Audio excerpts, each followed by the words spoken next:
Cancer નામ એવું છે કે કેન્સરનું જ્યારે નામ પડે છે, બાયોપ્સીના રિપોર્ટ આવતાની સાથે જ કેન્સર જ્યારે નામ પડે છે અથવા તો મેમોગ્રામના રિપોર્ટમાં કેન્સરની સસ્પિશિયસ એટલે કે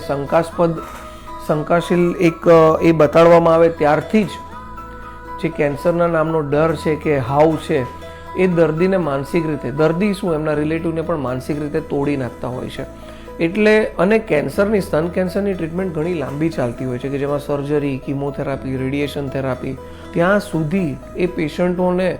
મોટિવેટેડ રાખવું, રિલેટિવ્સને મોટિવેટેડ રાખવું. કારણ કે આ એક વસ્તુ એવી છે કે જે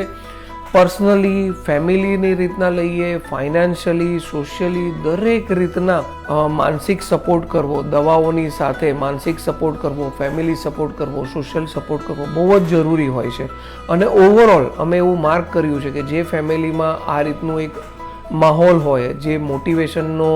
માહોલ હોય, એવા પેશન્ટની રિકવરી અને એવા પેશન્ટ કે જે એક ડરના માહોલમાં અથવા તો એક નેગેટિવ માહોલમાં એમની ટ્રીટમેન્ટ થતી હોય, એમના રિકવરીમાં જમીન આસમાનનો ફરક પડતો હોય છે. તો ડેફિનેટલી એ બહુ જ જરૂરી છે.